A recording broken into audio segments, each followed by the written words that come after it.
Hello everyone, this is Just a Dad. Today I'm going to show you how to fix or clean all the filters on the Shark Detect Pro robot vacuum cleaner.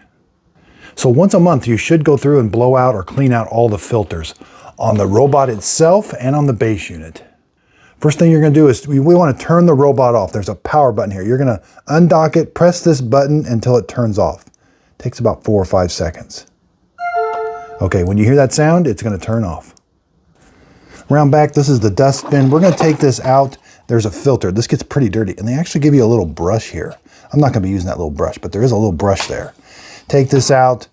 We're going to clean this off, blow this off, but there's also a filter here. You can get away with blowing this dry, but you eventually will have to replace this. Now, that is paper, so you cannot get it wet. So get you a blower and just blow it really good.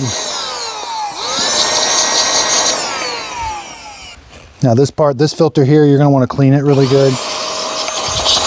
Blow it all out. Blow it out from in here and here. Now this filter has a seal. See that black seal around the edge? That goes down and it should just slide in until it stops. And this is like that's like a plastic screen. Make sure to be careful with that. But then make sure there's nothing in that little door, that little flap right there. This is ready to go. Now we want to be really careful. There are some sensors on this. Just kind of clean that off. They really don't tell us a whole lot about that. I don't know exactly how far down that goes, but just kind of wipe that off. Wipe the bumper off. Make sure the bumper is free from obstructions. And we got this sensor around front. We got sensors here, here on an angle, this, and then there's this window here.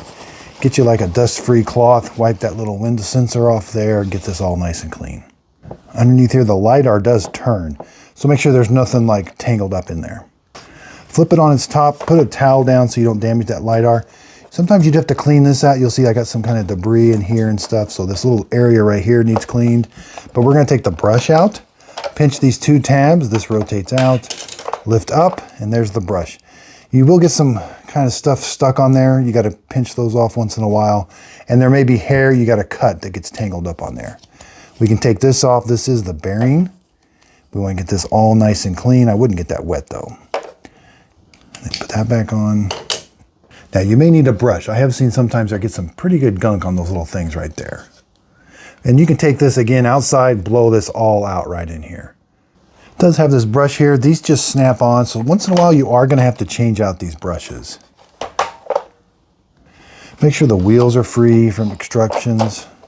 There's no hair wrapped up around them. Also, this front wheel should spin. It does lift straight up. Yeah, I can take this wheel out if there's some hair wrapped up in there and then just kind of lift straight up like that, and then it'll just snap back into place. Now we have a bunch of sensors here. These are the fall detection sensors, so it won't go downstairs. Wipe these glasses off right here. They will get pretty dusty once in a while. These are the contacts where it's going to charge from the base sometimes. And then over here on the base unit, you've got these 2 things here. Just make sure those are nice and clean. All right, let's switch gears. Let's go to probably the dirtiest part of the whole job is this filter right here. Lift this up. This gets some really fine dirt on it. It's got a little handle. Grab it. Be careful. It's going to have a bunch of dirt on it.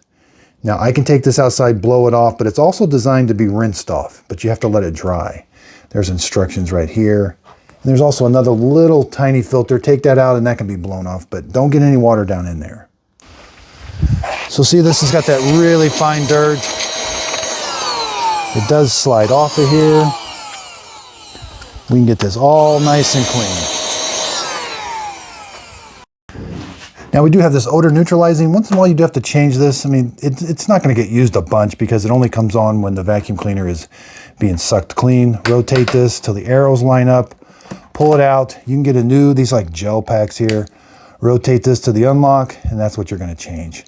When you get a new one, put it on there. They do smell really good though.